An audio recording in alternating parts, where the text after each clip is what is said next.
Topic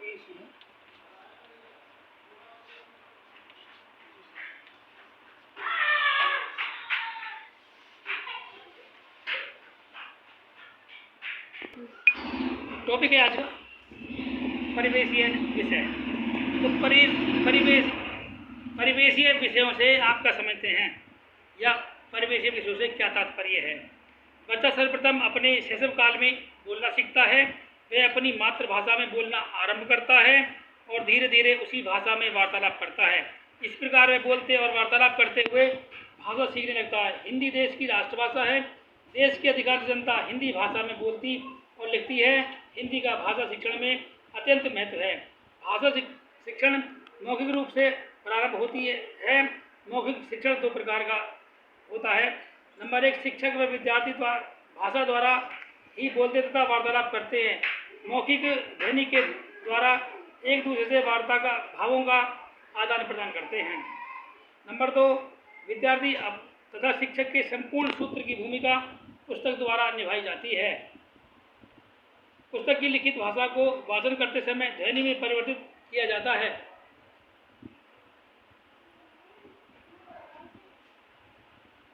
कहानी, वाचन, रीति, प्रसंग, कथन इत्यादि का प्रयोग मौखिक भाषा को सफल बनाने हेतु किया जाता है। ध्वनि एवं भाव के मध्य संबंध की विवेचना कीजिए। प्रश्न है हमारा, ध्वनि एवं भाव के मध्य संबंध की विवेचना कीजिए। भाव तथा ध्वनि के मध्य प्रत्यक्ष संबंध। हिंदी में विद्यार्थियों के शिक्षण का प्रारंभ मौखिक रूप से होता है। शिक्षक के बोलने पर उसकी ध्वनि को सुनकर बाल विद्यार्थी शब्दों का भावार्थ ग्रहण करता है। ध्वनि तथा भाव का निकट संबंध है। ध्वनियाँ दो प्रकार की होती हैं, अक्षरों के उच्चारण से उत्पन्न होने वाली ध्वनि। नंबर दो, वाक्यों को बोलने पर स्वर से निकलने वाली ध्वनि। और नंबर, स्वर को ऊंचा या नीचा किया जाता है। विभिन्न ध्वनियों पर भिन्न भिन्न बल दिया जाता है। व्यक्ति अपनी ज्ञानेंद्रियों की सहायता से भाव की अनुभूति करता है। जैसे मन में भाव उठता है कि मैं क्रिकेट खेलूंगा। क्रिकेट भाव का केंद्र है। मन में कई भाव उठते हैं, उनमें से किसी भाव को जागृत किया जा सकता है। अपने भावों को दूसरों तक प्रसारित करने के लिए ध्वनि प्रतीकों का उपयोग करना पड़ता है।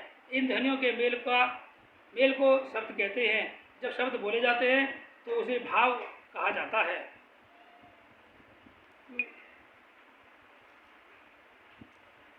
पूर्व प्राथमिक स्तर पर आनंदमयी गतिविधियों के अंतर्गत गीतों, संवादों, चुटकुलों तथा पहेलियों द्वारा अध्यापन करते समय सहायक सामग्री का उपयोग किया जाता है। इस प्रकार विषय वस्तु आनंदपूर्ण हो जाती है। शिक्षा विभाग के समक्ष 5 से 11 वर्ष के विद्यार्थियों को लगातार विद्यालय में उपस्थित रहने की प्रेरणा देने की समस्या थी। अधिकांश बच्चे 5वीं कक्षा तक आने से पहले विद्यालय छोड़ जाते हैं। विद्यार्थी नीरस पाठ्यक्रम तथा विद्यालय के नीरस वातावरण को देखकर ऊब जाता है। लगभग 40% बच्चे प्राथमिक कक्षाओं के बीच में ही विद्यालय त्याग देते हैं। राज्य सरकार सर्व शिक्षा अभियान कार्यक्रम चलाकर बच्चों को विद्यालय आने के लिए प्रेरित करते हैं। वातावरण आनंदमय बनाने के लिए आनंदमय शिक्षण की आवश्यकता होती है। शिक्षा तंत्र इस विषय में पूरी तरह प्रयत्नशील है। विद्यालय का वातावरण इस प्रकार का होना चाहिए कि बच्चे विद्यालय के प्रति आकर्षण अनुभव करें। इस विषय में खेल एवं गीत संगीत अधिक लाभदायक हो सकते हैं। गतिविधियों पर आधारित शिक्षण पर प्रकाश डालिए। गतिविधियों पर आधारित शिक्षण कार्य के लिए अध्यापक को गतिशील रहना पड़ता है। वह स्वयं क्रियाशील रहता है और विद्यार्थियों को भी क्रियाशील बनाए रखना चाहता है। शिक्षण कार्य में वही विधि उपयोग मानी जाती है जिसमें शिक्षक व विद्यार्थी दोनों ही क्रियाशील रहें। यदि दोनों पक्षों में एक निष्क्रिय रहता हो तो शिक्षण कार्य में अवरोध आ जाएगा।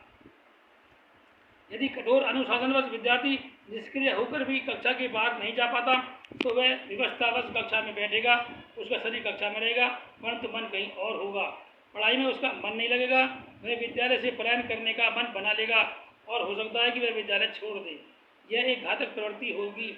शिक्षण के अतिरिक्त भी विद्यालय परिसर में ऐसी गतिविधियाँ होती हैं जिनसे विद्यार्थी का मूल्यांकन किया जा सकता है। खेल के मैदान में बच्चों के अपने साथियों के बीच सहयोग, भ्रातृभाव, नेतृत्व, सहनशीलता, सेवा भाव इत्यादि का मूल्यांकन होता है। विद्यालय परिसर में शिक्षक के साथ विद्यार्थी का संबंध, अन्य विद्यार्थियों के साथ संबंध, खेलों में उसकी रुचि, उपलब्धियों आदि का मूल्यांकन होता है। विद्यार्थी की गतिविधियों का मूल्यांकन बाल सभा, विद्यालय की पत्रिका, वाद विवाद प्रतियोगिता, अंताक्षरी प्रतियोगिता, वार्षिकोत्सव तथा विद्यालय में होने वाले अन्य समारोह इत्यादि की भागीदारी या उपलब्धता के संबंध में मूल्यांकन किया जा सकता है।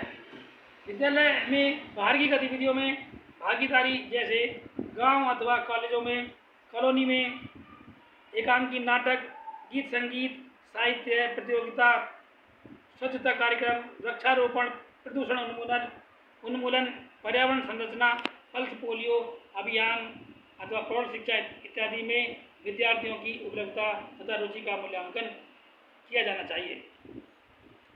सामाजिक घटनाओं व स्व अनुभवों पर चर्चा।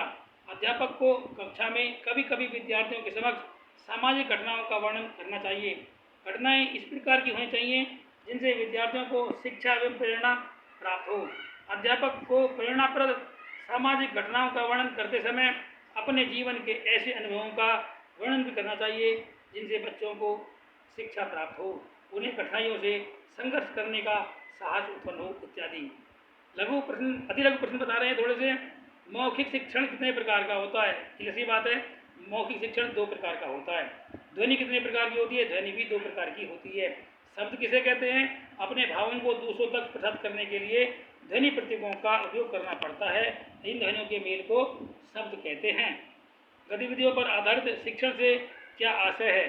शिक्षण कार्य में वही विधि उपयोगी मानी जाती है जिसमें शिक्षण व विद्यार्थी दोनों ही क्रियाशील रहें। विद्यार्थियों की गतिविधि का मूल्यांकन किस प्रकार किया जा सकता है? विद्यार्थी की गतिविधि का मूल्यांकन बाल सभा, विद्यालय की पत्रिका, वाद विवाद प्रतियोगिता, अंताक्षरी प्रतियोगिता, वार्षिकोत्सव तथा अन्य समारोहों की भागीदारी व उपलब्धता द्वारा मूल्यांकन किया जा सकता। ये था हमारा आज का 2वां अध्याय। उम्मीद करता हूँ आप लोग स्वस्थ होंगे और अध्ययन करेंगे। आज के लिए इतना ही। मैं धर्मेंद्र कुमार शर्मा आपसे नई वीडियो में नए चैप्टर के साथ आपसे फिर मिलता हूँ। तब तक के लिए नमस्कार।